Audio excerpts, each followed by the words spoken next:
Mga kababayan, kamusta po? Si Kamanong po. Muli na naman po nagbabalik para po magkomento po sa inyo dito po sa Tambay mga kabayan. Samahan niyo po yung likod. Magkomentuhan na po tayo. Mag-umpisa na po tayo. Komentuhan po natin mga tambay. Ito pong pahayag ni Atty. Guanzon mga tambay na ito daw pong si Bongit o si Bangag na tinatawag na kanyang ate na si Senadora Ay Marcos ay ubo daw po ng sinungaling umano at nililinlang lang daw po tayong mga Pilipino at ginagawa daw po tayong tanga at bobo ni Bangag ayon po kay Atty. Guanzon. Umpisa na po natin, pakinggan po natin si Atty. Guanzon at ibalikan po natin ulit. Ito po'y kumakalat na po pero napakasarap pong ulit-ulitin at komentuhan po. Ito pong ginagawang panlilinlang ni Bangag sa mga Pilipino sa atin po. Umpisa na po natin. Ano daw? Kasi yung program na yan, prohibited naman talaga yan. Hindi yan ginagawa nila ni Recto at ni BBM at ng Speaker at ng Senate President out of the goodness of their heart. Ginagawa nila yan kasi prohibited na yan ng Supreme Court, unconstitutional na yan. Ginagago naman tayo eh. It's unconstitutional to remit all excess or reserve funds of government-owned and controlled corporations. Yan ang ginagamit noon ni BBM for 3 years bilang pundo ng kanyang unprogrammed funds kung saan ang unprogrammed funds, presidente lamang ang makaka-release niyan. Kaya BBM, wag mo na kaming gawing tanga kagaya mo. Alam naman namin na ikaw lang makakalabas ng unprogrammed funds. Kaya nag-resign yung Secretary Amina. Hindi niya na kaya yung batikos dahil totoo naman. Walang unprogrammed funds sa budget na yan, General Appropriations Act, na pwedeng lumabas o ma-implement kung walang pirma ang presidente. So wag na tayong gagawing tanga na for 3 years ginawa at ang paraan para makakuha sila ng perang kukurakutin nila. Lahat ng reserve funds natin sa PH, Philippine PhilHealth, kinuha nila, 89 billion. Sa PDIC natin, more than 100 billion. Ano pala, gatasan pala yun? Government-owned and corporations, ginagawang milking cow ni BBM para ipondo niya sa unprogrammed funds niya. Ang unprogrammed funds, dapat lang yan, may mga excess revenues na hindi inasahan. I-replay niyo yung mga interview ni Secretary Recto. Lumabas din yun sa kanya dahil alam niya naman hindi tayo tanga. Yung unprogrammed funds na yan, that's just in the budget, pero wala yung pondo. Pupunduhan lang yan sa excess revenue. Kaya dapat nga yan, nilalabas lang yan towards the end of the year na alam mo na kung may excess revenue ka. Paano ka may excess revenue? Wala nga, deficit ka nga. Opo. Deficit nga itong gobyerno niya. Kaya siya nangungutang every year. 1.6 trillion pa ang babayarin na utang this year. 6.7 ang trillion ang budget natin. Saan nila kukunin yun? Sa taxes natin. Sa taxes natin, lalo na yung 12% VAT na pahirap sa mga mahirap. Ganyan po katindi mga tambay. Tama po yung sinasabi ni Atty. Guanzon eh. Ginagawa lang po tayong tanga at nililinlan lang po tayo ni Bangag na tinatawag niyang Bongit at tinatawag din po ni Senadora Amy Marcos. Niloloko po, niwawalang iya at nililinlang. Puro kasinungalingan po umano ang ginagawa po sa mga Pilipino. Lalo-lalo po yung mga unprogram. Dahil una-una, mga bayan, wala pong extra, wala pong sumosobra na pondo ang Pilipinas. Laging kulang. Kaya nga may deficit pa, nangungutang pa taon-taon. At mahigit 1 trilyon pa ang babayaran sa mga inutang nila. At patuloy po nangungutang. Ngayon, lalagyan mo ng lalagyan ang unprogram na nilulukot ginagago mo mga Pilipino. Na ikaw lang naman ang may kakayahan at ikaw lang bukod tangi ang pwedeng kumuha at mag-withdraw niyan gamit ang iyong pirma. Hindi po ba? Kaya nga po yung sinasabi na Atty. Rowena Guanzon, diba? Pinagbabawal na ng Korte Suprema yan. Hindi ba? Pinagbabawal na yan. Pero gatasan. Ginagawa kasi nilang gatasan ang unprogram. Dahil tama po sinabi ni Atty. Guanzon, lahat po ng pera na po pwedeng papasukin sa unprogram ay malayang-malaya na po nilang gawing gatasan. Hindi po ba? Dahil wala naman po talagang proyekto yan. Kaya nga unprogram. Walang proyekto pero binubuhusan mo ng bilyon-bilyong piso, trilyon.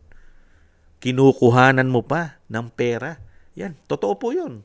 Di ba? Yung PhilHealth. How many billions po ang issue dyan? 89 billions. Wala pa po dyan yung mga sins tax na dapat binibigay dyan. Hindi rin nila binigay. Hindi po ba? Ano pa? Di ba? Yung PDIC, daan-daang bilyon. SSS, hindi po ba? GSIS. Wala pa dyan yung issue na ginto. Hindi pa nabanggit ni Atty. Guanzon. At yung Maharlika Investment Fund, ano na nangyari dyan? Hindi po ba? Kaya nga po yung ginagawa po nila sa national budget na napakarami pong, pork barrel ngayon ang ginagawa nila, chop, chop, chop, chop, para hindi po mahalata na merong malawakan na naman korupsyon dahil minululuto na naman po sila. Impeachment sa Vice President. At alam naman po natin na kailangan po ang pirma ng mga magnanakaw na politiko riyan. Kailangan mo ng puwera dyan. Hindi kaya para mapabagsak mo ang magpapabagsak din sa iyo at magpapakulong sa iyo at magpapakulong sa inyong lahat umano. Hindi po ba? Kaya dito po mga kabayan, sa ginagawa po ni Bonget na tinatawag na bangag na kanyang ate, mga kabayan, tanga at bobo na lang po ang maniniwala sa mga hindot na yan umano. Kaya nga po yung paliwanag ni Atty. Guanzon sa mga Pilipino, hindi po tanga at bobo mga Pilipino, lalong-lalo po si Atty. Guanzon. Dahil alam niya na ang ginagawa po ng isang pangulo ngayon ay puro po panggagatas sa taong bayan. Ginagawa po tayong gatasan ng mga politiko at mga gabinete niya umano. Halos lahat po sila ay gumagatas sa pera ng taong bayan. Kaya po yan, mga kabayan, bingo. Bingo po sila.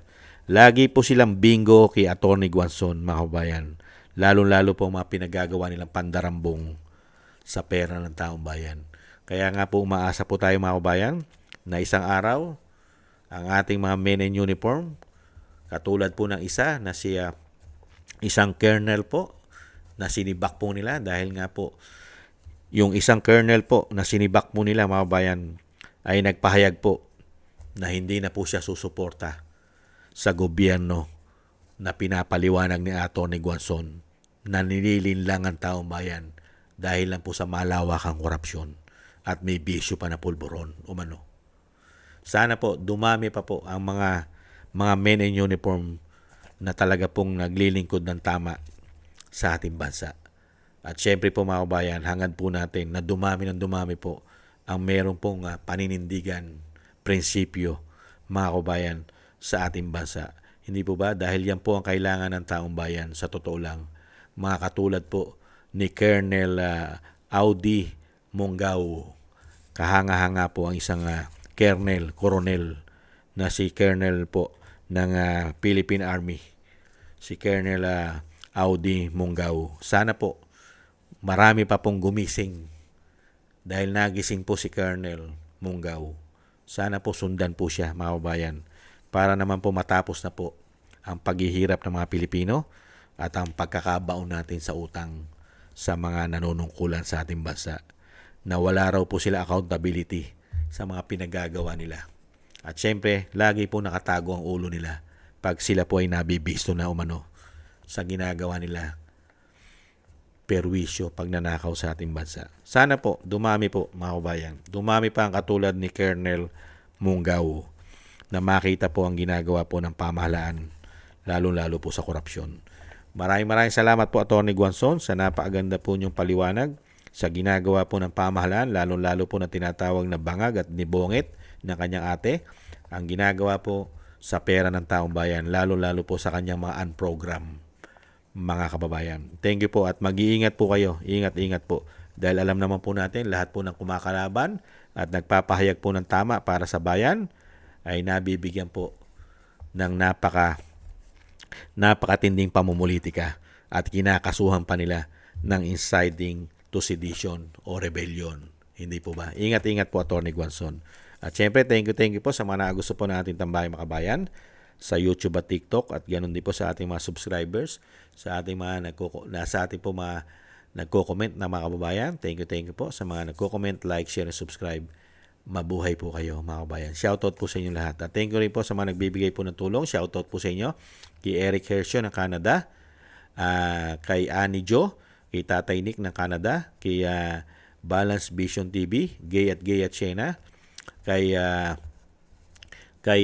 Jake Yahut ng California, USA, Gina Ray ng Berlin, Germany, Julieta ng Sydney, Australia.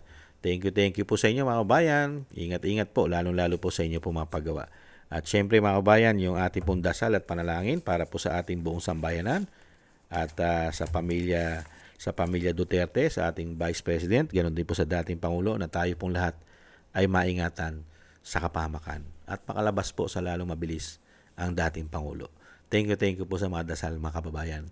Ingat po at God bless po sa inyo mga kababayan. Taste lang po. Paalam. Bye-bye.